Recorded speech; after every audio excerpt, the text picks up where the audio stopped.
मुस्लिम personal law board क्या सरकार की तरफ से काम करता है? मुस्लिम पर्सनल लॉ को 10 साल पहले हम लोगों ने खारिज कर दिया, भारत के मुसलमानों ने। अब एक टीवी पर बड़ी बात है, 10 सेकंड।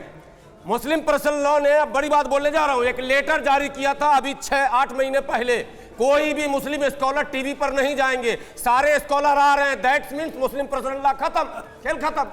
अगर उसका पावर होता, प्रभाव होता, तो टीवी चैनल पर कोई ना आते। मुस्लिम पर्सनल लॉ बोर्ड को नहीं मानते ना आप? एक मिनट मुस्लिम सर ना जी, एक मिनट रुक जाइए, मुझे बात करने दीजिए। मुस्लिम पर्सनल लॉ बोर्ड को आप नहीं मानते ना? क्यों मानेंगे? नहीं मानते। अब 3 मुस्लिम धर्मगुरु क्या कह रहे हैं इस मामले पे? को मानने कहता है। 3 मुस्लिम धर्मगुरु क्या कह रहे हैं ये मैं आपको सुनवाता हूं, फिर पूछूंगा आप उनको मानते हैं या नहीं मानते। नहीं, मैं सुनवा देता हूं। सब मोदी सरकार की मिली भगत है इस देश में, सबको सुनवा देते हैं। कुछ नहीं लागू होगा, ये भी लोग जानते हैं। एनआरसी लागू हो गया क्या? सुन तो लीजिए। 5 साल पहले नहीं लागू, 6 महीने तक देश जूझा था, नहीं लागू हुआ था, लेकिन 6 महीने तक लोग सड़कों पे बैठे थे ना। एनआरसी लागू हुआ, बैठाया गया था, लोग सड़कों पर बैठे थे ना। वही होगा, अभी वही होगा, धरना भी होगा। अभी रुकिए, पहले सुनवा देते हैं सर। हमारी आवाज ही ऐसी है सर। चलिए पहले उन मुस्लिम धर्म गुरुओं ने क्या कहा ये सुन लेते हैं एक बार। आप इधर आ जाओ। आर्टिकल 21 में हमारे मुल्क के कानून में ये बात कही गई है कि हमें लिबर्टी और डिग्निटी के साथ जीने का हक और अधिकार है। फिर आर्टिकल 25 से लेकर 30 तक ये बात कही गई कि हमें अपने मज़हब पर आज़ादी का पूरा हक और इख्तियार होगा। तो मुझे नहीं लगता है कि फिर किसी डायरेक्टिव प्रिंसिपल के ज़रिए से उसका हनन किया जाए या उसकी खिलाफ वर्जी की जाए। यूसीसी का ताल्लुक़ सिर्फ हमसे नहीं है, तमाम रिलीजियस कम्युनिटीज़ से है।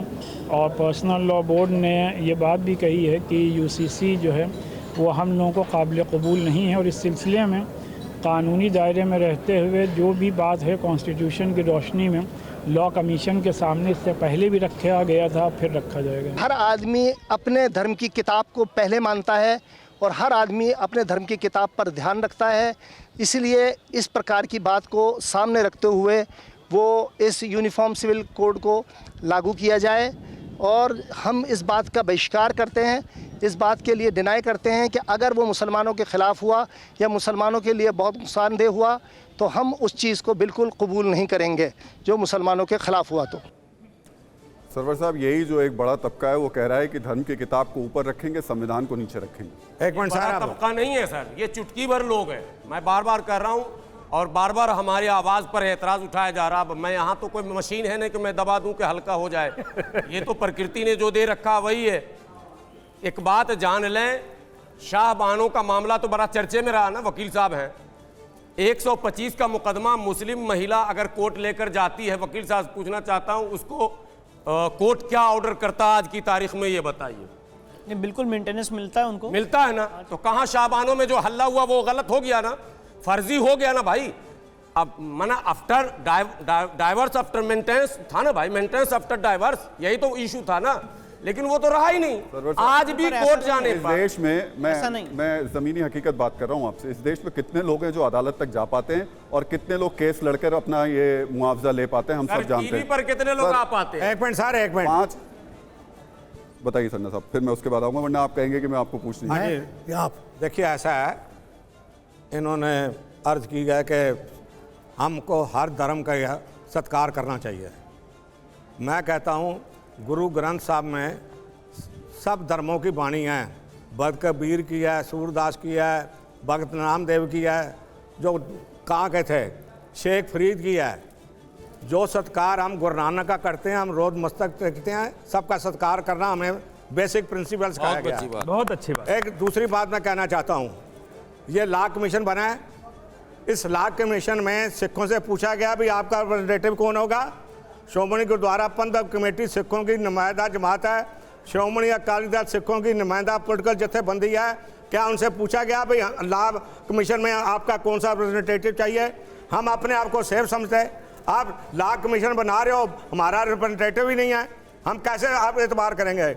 मैं फिर आपके माध्यम से कहना चाहता हूँ, कोई ऐसा कानून हिंदुस्तान में मत बनाइए जो सिखों को मंजूर रहा होगा। सन्ना जी, अब मैं आपको एक और जानकारी दे देता हूँ, एक जानकारी दे देता हूँ आपको। बिल्कुल नहीं मानेंगे, इसके जो भी खमियाजे होंगे आप भुगतेंगे, हम नहीं भुगतेंगे। अभी जस्टिस देसाई ने नहीं, ये जो आप बात कर रहे हैं यही बड़ी चिंता वाली है कि परिणाम होंगे तो भुगतेंगे। क्या भुगतेंगे? यही बड़ा कर रहे हो जी। जब हमारे धर्म के ऊपर एक मिनट बात सुना है, ये हमें खंसे हैं जो मैं लिख के लेके लाया हूँ।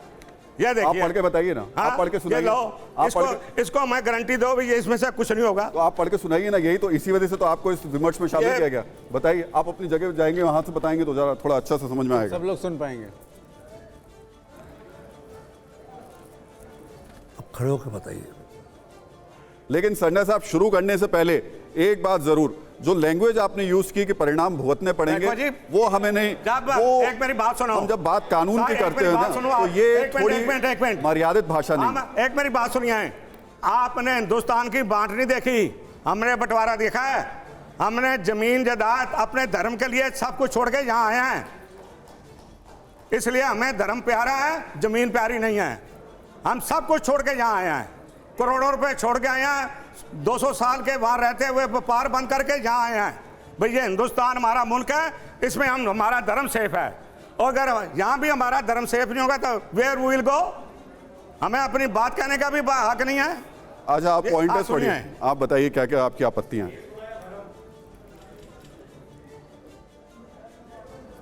सबसे पहली बात तो यह है, आप बैठ जाइए सरना साहब, कि श्रोमणी अकाली दल is the representative party of Sikh community. आप ये नहीं कहीं से पकड़ के ले आओ भाई चलो जी ये बात करें ना। Only Shiromani Akali Dal concern regarding the propose uniform civil code, protection of religious rights. A kirpan and 4 other kakars, Sikh must retain the rights to carry the kirpan and wear the 4 kakars as part of their religious practice. Any UCC should be actually protected these rights without infringement and restrictions. Niang Singhs and armed practices, ये भी है। Niang's religious traditions of staying armed should be respected and safeguarded under UCCC. Their practice should not be hindered or tolerated. Sarna साहब, यही तो मैं बार बार आपसे कह रहा हूं कि ये भ्रम है, लोगों के बीच में भ्रम फैलाया जा रहा है।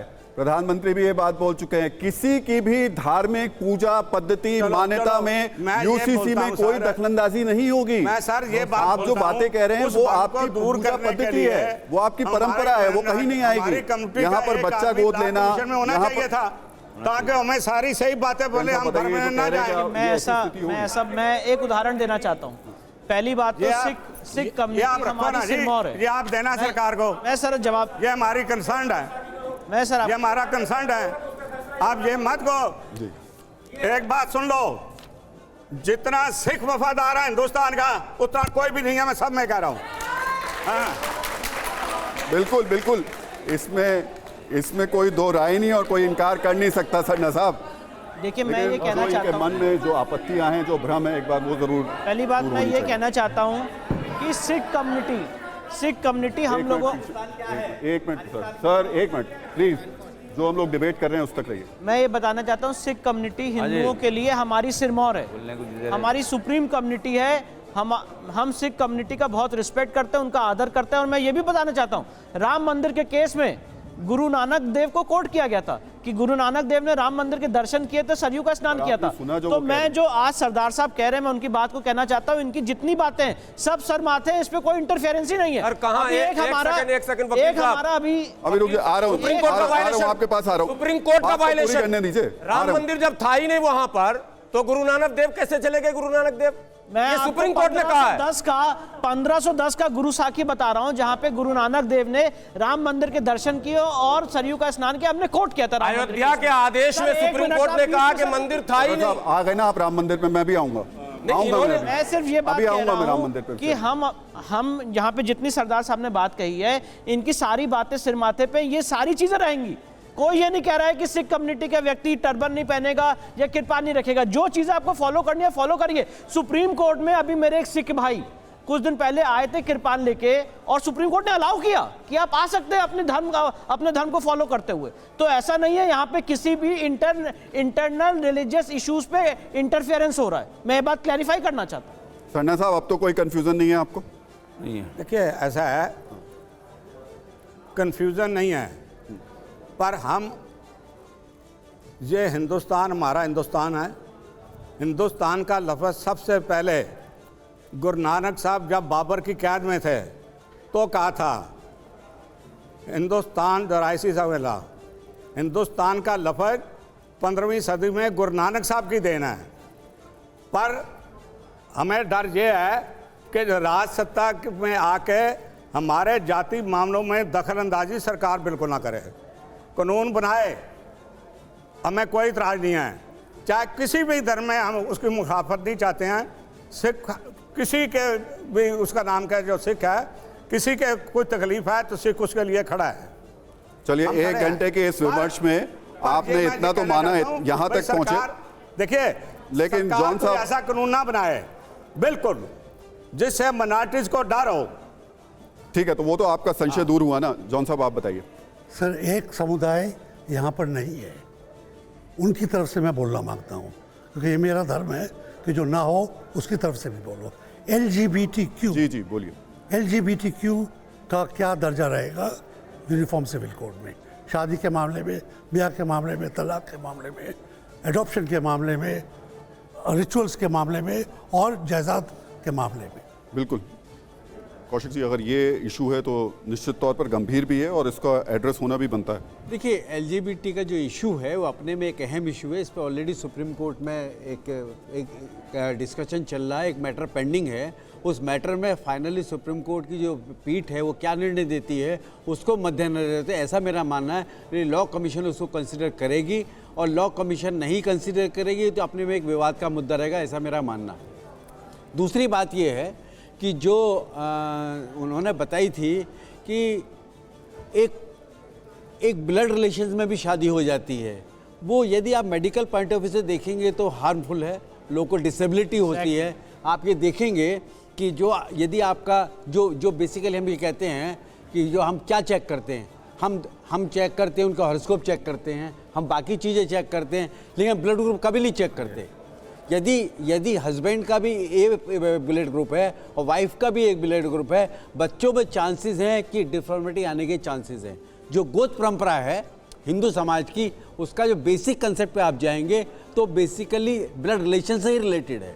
एक गोत्र में शादी नहीं होनी चाहिए। उसका क्या कारण है कि यदि आपका एक पर्टिकुलर ब्लड है और दूसरे में वही ब्लड है तो बच्चों में डिफॉर्मिटी आना स्वाभाविक है। जी। तो वो किसी भी समाज का हो, ये पर्सनल लॉ यदि उसको ये कहता है कि वो जायज़ है तो वो कानून के हिसाब में भी वो जायज़ नहीं हो सकती, ऐसा मेरा कहना है।